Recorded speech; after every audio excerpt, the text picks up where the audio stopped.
That's so bloody awful. It'd have to improve to be rated as awful, wouldn't it?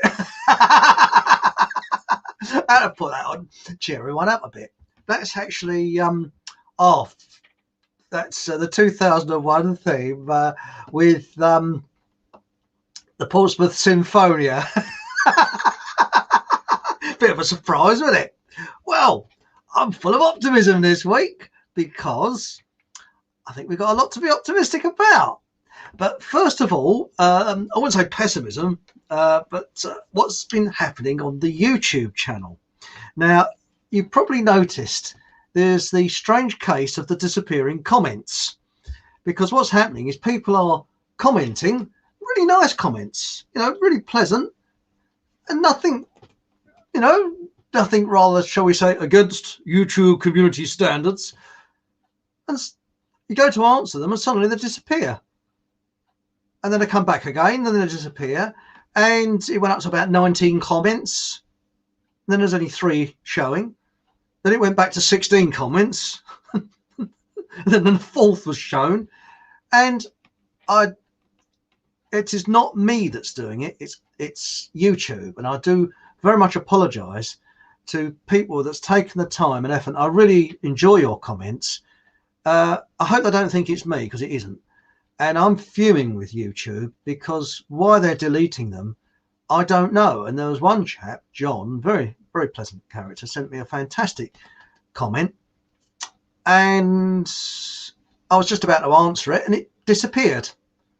So luckily I can retrieve it. So I retrieved it and cut and paste it back into the comment section. Then it disappeared again. And I did that 3 times. And I did this to other people's comments that disappeared. And it's really been driving me up the wall. And I think it's only a question of time before YouTube give me the order of the boot. So what I've done, I was thinking, well, how are we going to get over this problem? I've opened up a BitChute channel, and that'll be down below. It's good to, I'll put it underneath this video, and there'll be a link to the BitChute channel. So if you comment and it disappears, just put you have your name automatically in there. Just say comment on BitChute, and I go on to there. And that's the only way around at the moment that I can actually see of getting over it. I am looking at other areas that, alternatives that I may be able to get onto in other platforms, not Facebook, not Twitter, but there is other ones that there's Gab and other places like that, which I'm planning to go on to. Now, the big problem is that once this is going over live, it takes 24 hours, give or take, before I can actually record this program. And in between that time, YouTube could actually pull it. You never know. But then when I load it onto BitChute, it'll take another period of time for it to show on BitChute. So even though this is going out live on Monday, it may not appear on BitChute until Wednesday. So I just warn you of that. So again, I do apologise for all your fantastic comments, and they really are appreciated, and I'm absolutely fuming. Right, now I'm going to look at all positive things that we can do to change things, and I'm not pessimistic at all. Oh no. First of all, let's have a look in the comment section, shall we? Who we got here? We got here, hello Ralph, hello. We've got Squirrel. Oh no, we haven't. We've got Stewie. This is now Cloud Cuckoo land, Chris. Yeah, it's been like all the time, isn't it, mate? Yeah. I'm glad you like the Portsmouth Sinfonia. As Squirrel Girl, hello Squirrel Girl. And was it catch you later, Chris? Oh, all right, then be like that. Right, here we go. Now, as I've often said, I was looking at this week. Hang on, where are we? This week, a fantastic program, and I'll just show it here. And that is Richard D. Hall on Rich Planet. And please see his latest one. His latest program is absolutely, and this is it, money that spends itself. Please see the other ones as well. But obviously after this program, please go on to that because it's well worth watching.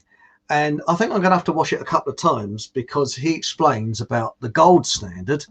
And I thought we left the gold standard in the 1930s, but it was 1914, just after the Federal Reserve Act was signed in 1913. So that is very, very interesting. So please go on there and I'll give you his website. Here it is. It's richplanet.net. I've met him a couple of times. Good bloke. And he really knows his stuff. He does a fantastic program. And he actually, I think he runs it from his website. And I'm going to have to do that soon, I think. This is my website, because YouTube, BitChute is, they reckon they're centering on BitChute now, and then there's Brain YouTube. But the trouble is, I find that loading anything up there, it's a bit like sort of it'll only upload if there's an hour in a month and the wind's blowing in the right direction. I think they've got to iron out a few little teething problems first. They seem pretty good people. But now what I'm going to say is, when you look at what is actually going on, okay, and I've been doing some statistics here. Now, a couple of weeks ago, I did say that Stalin got in, well, not sorry, it wasn't Stalin, Lenin, I'm terribly sorry, that was wrong. Lenin and the Bolsheviks got in Russia in 1917 with only 7%, remember that, 7% support. And Mao had even less, I think it was about 5% support. Very little. But what they worked on was a kind of domino theory. And what that is, you just nudge a domino and it goes ding, ding, ding, ding, ding, ding, ding, ding, and everything goes in one direction. Now that was two negatives. The former Soviet Union was pure evil and resulted in the deaths of around about 80 million people. And Mao resulted in the deaths of around about 1 billion people. We don't know the full figure. Okay.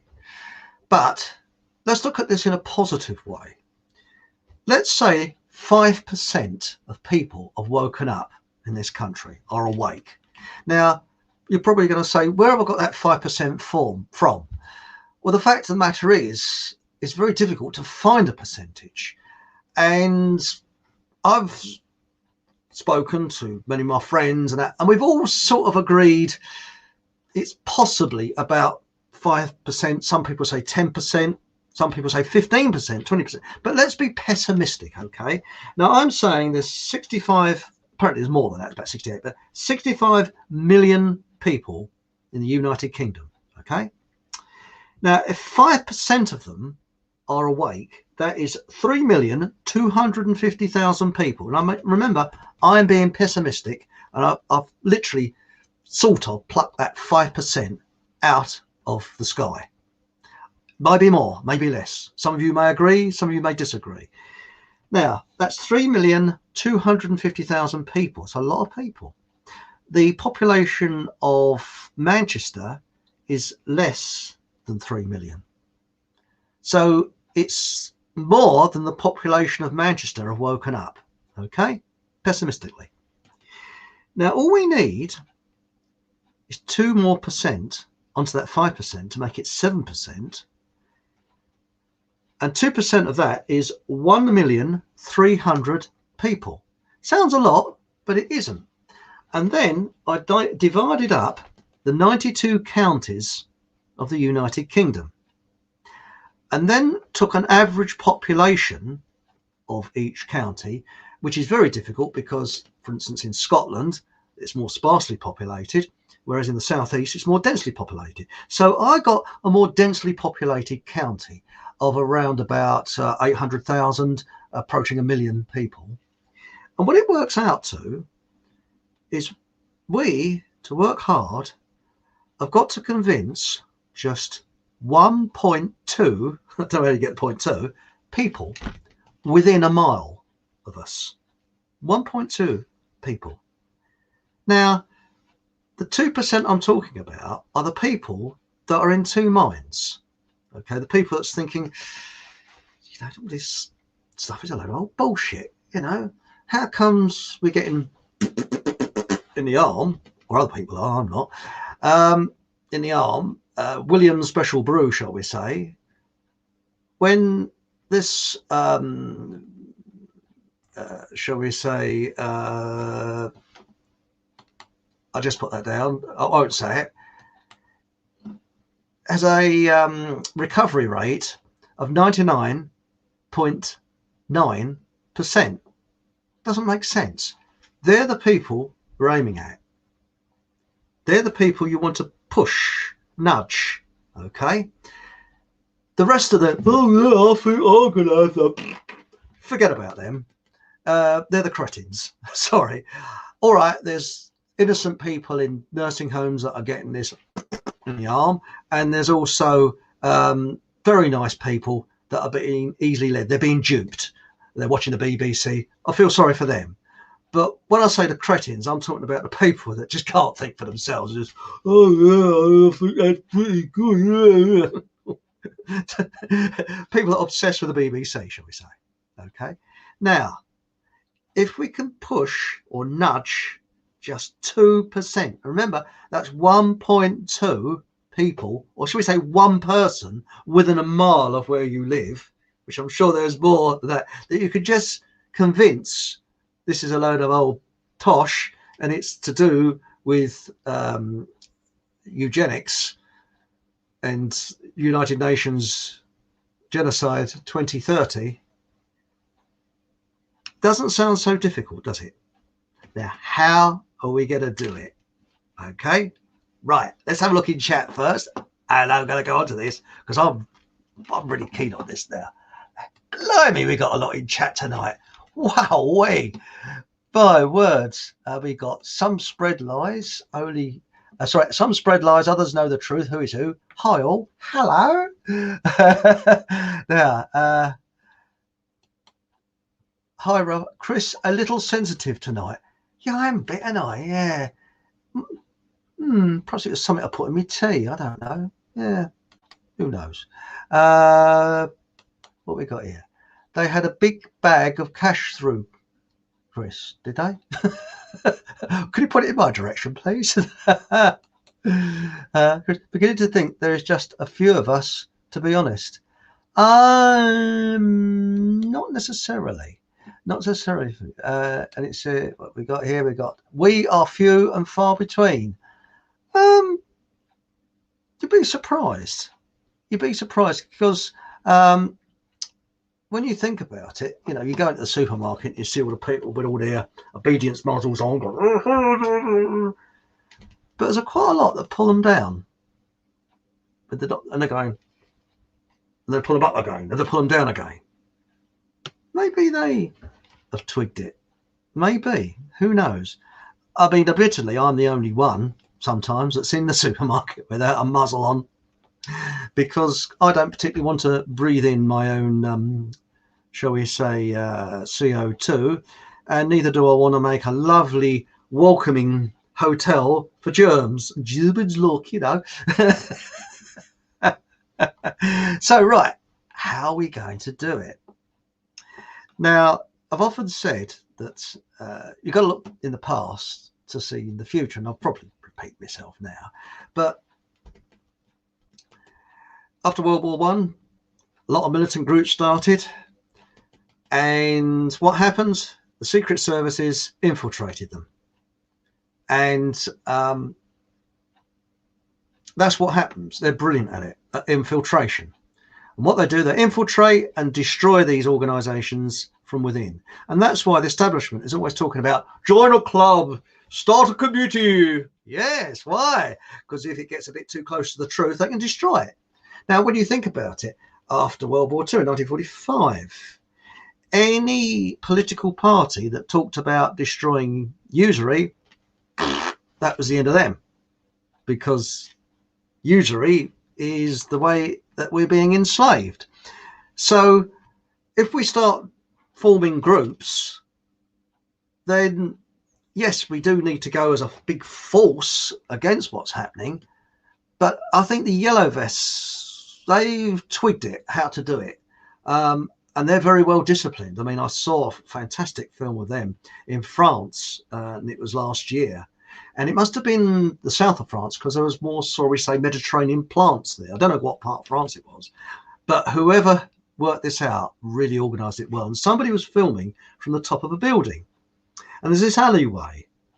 And a group of protesters ran away from the French police, who were the riot ones, you know, with the old shields and everything. And these police gave chase. But what they didn't realise, it was a trap. Because as they gave chase, there was the heavy mob waiting on the side where they couldn't see, who blocked the alleyway one way. The police then turned round to run back, and they blocked it the other way. And then they closed in on them.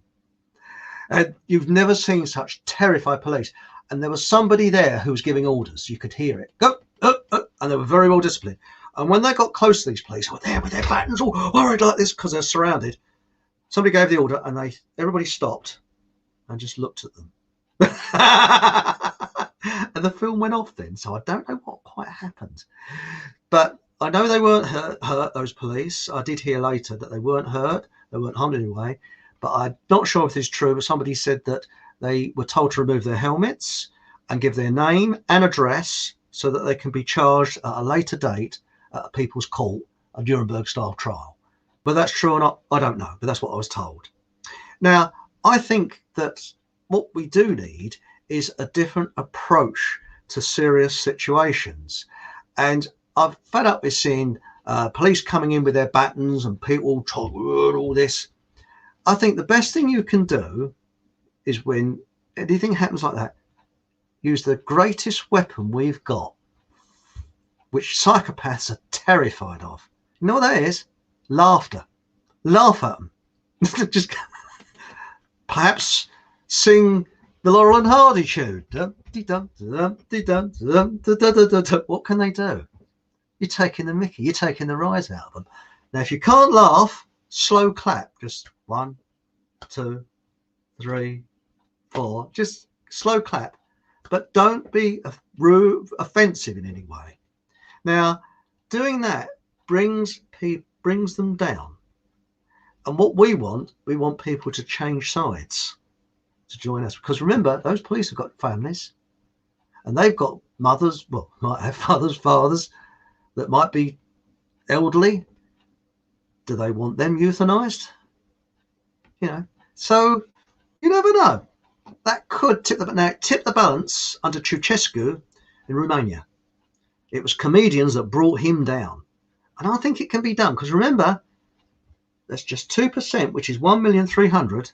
That's just one person within a mile of you that you've got to nudge the view with facts. That's the thing. And that's the other thing, talking about facts. Richard D. Hall, he went through the National Statistics Office, and he was discussing that the death toll in 2020 was almost the same as any other year. And there was a terrible year in 2008 when more people died of the FLU than any other time since, I think, 2000. So, and why is the government hiding the details for the National Statistics Office? And I'm optimistic, because remember, truth doesn't need to be protected by lies. What's happening now is being protected by lies. And what annoys me is when you get these so-called celebrities, which I'm going to go on to next. So let's have a look back in the comments again. My word, what we got here? Just something I've been looking into, because it seems a more positive way of looking at tech than thinking it's all part of their plans. Hang on, just something I've been looking into, because it seems a more, I think that must have been the answer to something else. We've got here, some spread lies, others know the truth. Who is who? Police are the biggest cowards. That's why they wear a costume. Yes, yes. I mean, I've been thinking that, oh, we got, hello, Louise. Got Louise Wilcox. I'm lucky my partner and children are well awake, but not many others near me. If you remember, any needs one or two within a mile of you. So think of one or two within a mile of you. It doesn't sound so difficult then, does it? That's statistically. Now, the other thing I was thinking of, shops are opening and they've got no protection, none at all. Now, I know I'm probably going to sound like I'm going against myself here because about clubs and things like that. You've got to be very, very careful of organisations. But if people could get people that they trust, preferably over the age of 40, more mature people, we don't want hotheads, men and women, could be in their 80s or 90s, who, when a shop opens and the police are about to go in and say, you shouldn't open, blah, blah, blah, blah, and try and close them down, because these people are trying to do an honest living, they phone or contact a number and the people's police come along. And the people's police will have an armband. There won't be hotheads, they'll be polite, and they'll give leaflets to these police telling them, number one, they need to know their name and number, and also there's the right to roam, which is giving them the law to show them that legally they're breaking the law, and there will be a citizens, I won't say Nuremberg trial, because Nuremberg trials were a kangaroo court, but let's say that loosely, a Nuremberg-like trial, or a people's court, where people could be put on trial for crimes against humanity. And to destroy somebody's business is really a crime, because you think of the heartbreak that is and the amount of illness that can cause. So these people that own their shops, they need protection, but not from the heavies, but from groups of people who are calm, cool-headed, educated, know what they're saying, know what they're doing. Then this all has to be organised, and it's something I couldn't do because I'm not an organiser. But the thing is, what they also need is the muscle blokes who are a bit intimidating, but not hotheads, standing by to come in. So if the police are abusing an elderly person or anything like that, they stand in and say, "Excuse me, you must stop this."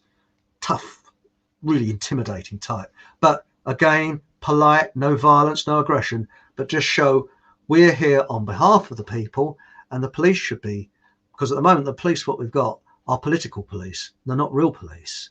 That's a big difference.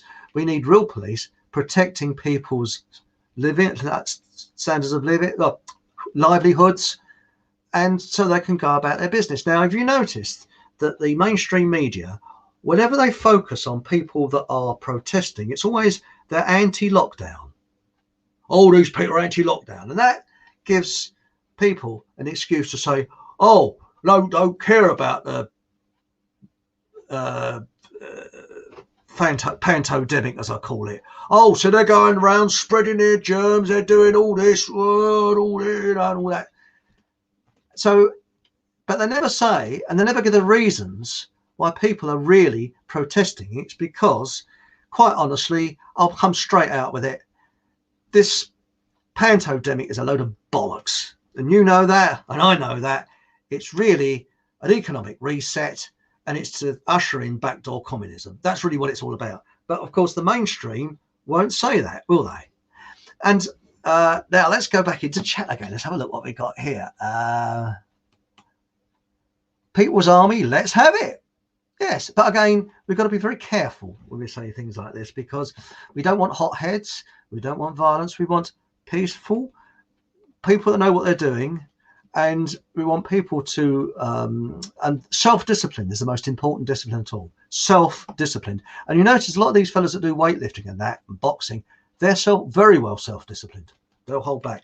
It's the dickheads who think they're tough guys. They're the ones who got the trouble, who go in punching, going absolutely berserk. That's what you don't want. But you can guarantee that shall we say, the the controlled media will show that type, and they'll probably pay that type to do that. And you're quite right, DJ B2. They're not policing by consent. No, they're not. They're not by consent. Now it says here, we've got here Louise. Hello, Louise again. It is unlawful to stop a man from working or from stopping his right to roam. Correct. They are corporate police now. Yes, good point. Very, very, very good point there. My spelling might be a bit out. Yeah, my spelling is. I'm terrible at spelling. Martial arts teaches self-discipline. Yeah, you're right there. Yeah, well, I've never done martial arts. But have you noticed what we've got now is so-called celebrities telling you what to do. Now, for instance, Elton John. Now, oh dear. Oh, sorry. I've got the wrong caption. What am I doing? That's it, Elton John. Now, he is what I believe to be a pub singer and piano player who got a lucky break. And when you hear him speaking, he's not exactly the brightest in the world, is he? I mean, he's just an ordinary bloke. Well, I say ordinary bloke, no, because I think he's got a very peculiar sexuality, which he's trying to make it look normal. Well, if it was normal, we wouldn't be here, would we? I mean, why he can't keep it to himself, I do not know. And between you and I can't stand the bastard because he makes me want to puke. I mean, that picture of him. And two blokes, shall we say, with two young boys that are adopted, red lights start to flash in my head. I'm not suggesting anything because he's got lawyers that could have got Stalin off, but I think people should. I think it just turns me a bit sick, that does. And then, of course, you've got this bloke, Michael Caine. Now, Michael Caine, as far as I'm concerned, is a celebrity icon. He's a bloke that's made it good, but he doesn't act. He's Michael Caine in everything he does. Now, true actors are people like Ronnie Barker. Ronnie Barker, when he acted in Open All Hours, and when he was in Porridge as Fletcher, so he's Arkwright in Open All Hours and Fletcher in Porridge, he was those characters. He wasn't Ronnie Barker. He was those characters. Brilliant actor. And I think very underrated. You never hear him much. Whereas Michael Caine, well, yeah, he's an East Ender, isn't he? And was it Cider House Rules or something? He did the worst American accent you could ever wish to hear because Cockneys can't do. Can't do American accents. But, you know, when you see these people, and another one that gets on my nerves is Jane Fonda. I think someone's got on her tits there. Jane Fonda doesn't act. She says the words because she's Jane Fonda and everything she does. That was a picture of her in Barbarella. I saw Barbarella, crap film, but she shows plenty of flesh in it, and I was probably more interested to look at her when she was younger than the actual film. But again, and what she did in North Vietnam during the Vietnam War, not nice. I don't like her. I don't think she's a very nice person. But again, she doesn't act. She's an icon type celebrity. That's the big difference. And by the way, do you hear a joke about Elton John? Well, no, sorry, it's not a joke. Elton John, apparently, he's allegedly, I believe, he's having the front of his house done up in Hollywood. Yes, and the only way you can get in there, he allows selective tradesmen up his back passage of his house, of course. So I've heard. So it's alleged, you see. And now, the other chap that gets up my Uta is this geezer. Prince Charles. I think that's quite a good image of him. Prince Charles, to me, is the result of close cousins marrying. And if he hadn't had probably the best educators and education, he is a village idiot that they pumped they prop him up to say things. What gets me, he gets in very expensive aeroplanes and flies halfway around the world telling people not to fly in aeroplanes. He drives gas guzzling cars and tells people not to drive cars, and he's a complete hypocrite, and he doesn't live like the real people. Let's face it, he's educated. Well, once educated to it, he's a village idiot to it that has just had loads and loads of educators pumping stuff into him, and I think they use him a bit like a glove puppet. So, you know, there it goes. Now, I've been doing a little bit of research this week, and where are we now? I'm just going to look here. Where are we? Oh, yeah. Ken the comedian phoned, and he said, last week I talked about red shirts, black shirts, and green shirts. And nowadays we've got the shirt lifters. Right. Now, look what this is something I uncovered the other day. Have a look at this. Mother Teresa sold babies and was used in photo ops throughout the 1980s when she was pushed on us as a saint. Dr. Fulci, and I can never pronounce his name. Hang on, let's come back. Dr. Fulci, fuck it. Standing next to her. Well, isn't that amazing? Slap my thigh. Yes, there's some people around. She's a bloke. She was a bloke. I don't know. Who knows? Right, it's a short one tonight because I'm actually going to do a live program this Wednesday at 6 o'clock. Oh boy, what a program that's going to be. And the question is, what has William Beveridge, who was a liberal and was the architect of the NHS, Darwin, Clement Attlee, who was Labour, and Winston Churchill, what have they all got in common? And it's not about Freemasonry. That surprised you, isn't it? So what have they all got in common? Very interesting. So join me and a mystery guest this Wednesday at 6 o'clock UK time. This is why it's a bit of a short one tonight. And please remember, you know, if you comment and it disappears, I mean, obviously comments like, you know, sexy babes, XXX, yeah, they go. I delete them. The only comments I delete are those type of ones that are promoting pornography, and I think anybody that's, you know, they're always trying to get in somewhere, they get deleted. And also the really vile trolls, they go as well. They're people that are mentally sick. But anybody else, even if somebody says, well, you're wrong or anything like that, it's a bit like these statistics. Now, I've given those statistics tonight, and I look at this exactly the same as I look at things in the design world. My view is that when you're designing anything, first of all, you've got a blank piece of paper. And I once said this to a person who I was training, and she said, oh, she's almost in tears, this girl. She never said a nice little girl. She said, oh, she got a house extension to design. She said, I don't know where to start. I said, well, draw anything. Draw anything. Doesn't matter what it is. And then you can look at that and say it's wrong. But if you ain't got anything there, you can't say it's wrong.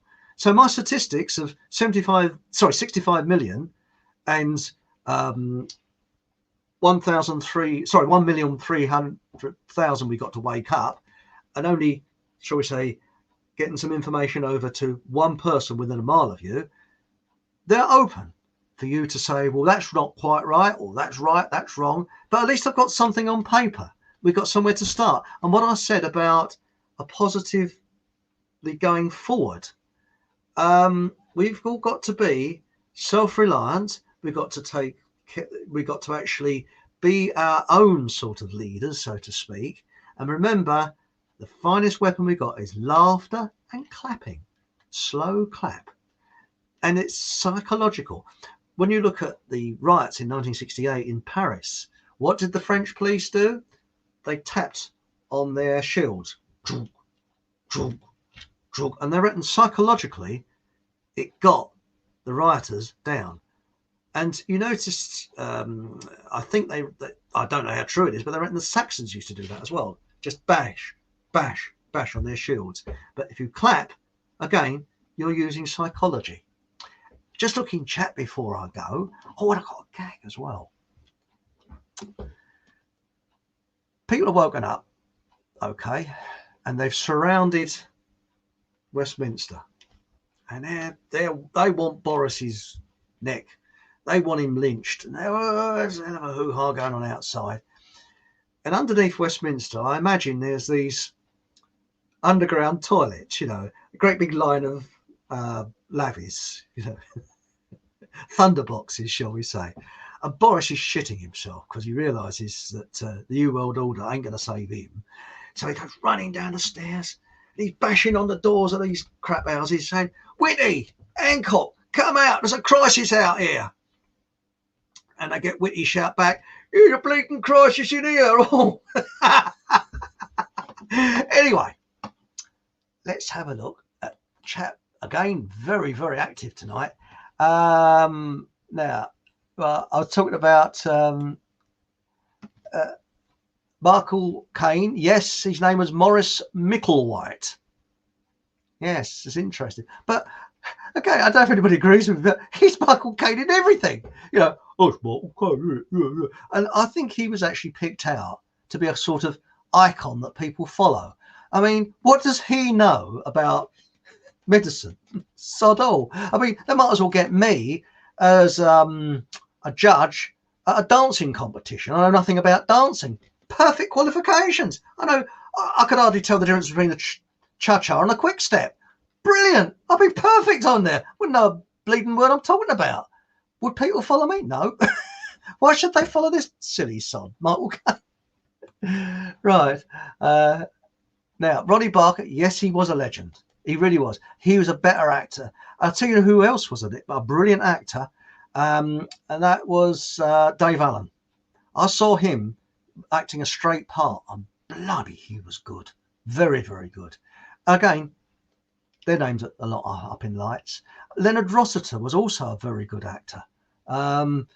He was that part, and that's why I think that he was in quite a few Stanley Kubrick films, because Stanley Kubrick was a perfectionist. Squirrel Girl, if you don't laugh, you'll cry. You're right. Yeah. I like this. Old big ears. Yeah. Charlie Boy. Yeah. Got to save all fossil fuels for the elite. Yeah. Well, look at what Nikola Tesla said.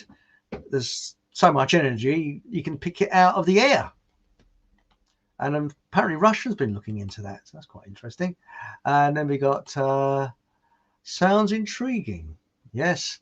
And we got here, love and laughter will get us through. That's right. Oh, someone's showing off their spelling here. Also, remember, I can't pronounce this. Also, Zarathustra, if I spelled it right. Yeah, but not by the Sportsman Symphonia. It's, oh. The Worm That Turned was a classic. Ronnie series. I remember that. I think Doris, what was her name there? Can't remember her name. She died a long time ago. But she was in that. Dinah Dawes, that's the one. Dinah Dawes was in it, yeah. And Dinah Dawes as the feminazi, yes. Angela Davis says, Leonard Rossiter was brilliant a landlord. I'll tell you a film, if you're ever depressed, you must see. Okay. And it's cost me a relationship, this did. Because I had a girlfriend that was a bit straight-laced. Very religious she was. And I'm not religious. And she was very straight-laced, you know. And, why I ever went out with her, I don't know. I was very young. We went out a couple of times. And she had this thing about seeing these crappy American films like The Warriors. Oh, horrible film. Well, anyway, she dragged me along to see some film. I can't remember what it was. And the trailer film, one at the beginning, was called Le Pétamine. Oh, bloody French film. I was a bit fed up. I had a rotten day work or something. And it came on. starring Leonard Rossiter, and it was a comedy documentary about a true story. And you can actually get it. You can see the whole film on YouTube now. La Petamine with Leonard Rossiter. If you're depressed, that's what you need to see. And I was doubled up, crying with laughter. And she left me after that. She said, "You're disgusting. This is a disgusting film." And to be true, it was. Well, I won't tell you what it's about. I'll let you go onto YouTube and look it up. Le Petamine, not La Pantomime, Le Petamine, with Leonard Rossiter, and it's a true story about a church that had a very unique gift. And apparently he played at Le Moulin Rouge, and they had to have trained medical staff standing by in the aisles because people were actually becoming ill with laughter. They were creased up laughing. This was in the turn of the 19 Edwardian times. So you got to watch that film. It is my favourite. And you're going to say, that's bloody disgusting. Yeah, it's disgusting. Anyway, just leaves me to say thank you very much for joining me tonight. Please join me on Wednesday. Yeah, Wednesday at 6 o'clock with my mystery guest. And I'll tell you the background to what we're going to talk about, because this, I hope we don't get booted off YouTube, but this is really something that when we were discussing it this morning, my bottom jaw was actually hitting the floor. And I had a situation where I read a famous person's name who was involved in what we're going to talk about, and I didn't believe my eyes. And I read it several times. I thought, yes, it was him. Yes. So, now what we got here, keep showing your smile, everyone. It lets others know who is who. That's right. I mean, I actually saw there was a lot of people around a grave, and they was doing a memorial in Ireland. I think it's Southern Ireland, and the Gardaí came along, which is the Irish police, and these people were smartly dressed, and they were doing this memorial of a person that's died. The Gardaí came along and said, "Okay," and started breaking up. You're all under arrest for breaching the regulations. Blah blah blah blah blah. Now, if everybody, it wouldn't have been the right time and place to laugh. If everybody would have done a slow clap like this, and then patted the policewoman on the back, is your mum proud of you? I bet she's got a picture of you on your mantelpiece. Aren't you a big girl? Take the piss. That's the best thing you could do. Just take the piss. I mean, would I do such a thing? That's the way we're going to get back. We've got to, and remember, you've got to just one person within a mile of you. That gets the domino going. It's nudging. Because remember, the government have a nudge unit. They're open about it. They're nudging. We nudge the other way. That's what subversion's all about. But if you do it in a nice way, what can they do? Hello, some clever sod's got it, Eddie. Yeah. Where is it? It's Adrian. Yeah. That's a mate, Leonard Rossiter. That's it. Anyway, thank you very much for joining me tonight. We got Make Them Laugh, and we got thanks, Chris. Bye, everyone. Please join me on Wednesday and the mystery guest. And remember that what do I say? I've written down. Where is it? Remember, what do these people got in common? William Beveridge, Darwin, Clement Attlee, and Winston Churchill. And it's not about Freemasonry. I just add that little one in. What have they all got in common? Tune in on Wednesday at 6 o'clock to find out why. And remember, if you make a comment and it disappears, it's not my doing, it's YouTube's doing. And just cut and paste it into BitChute. I'll probably do it as well. So, I do apologise. It's not my doing. Again, it's YouTube's. And please subscribe. It doesn't cost you anything. It's free of charge. So that's pretty good, isn't it? Ding the little bell, ding, ding, ding, ding, ding, ding, ding, ding, at the corner, so that you can be, you know when the next program's coming up. And if you think I'm good enough, why not buy me a cup of coffee? That's down below as well. That's all in the instructions below.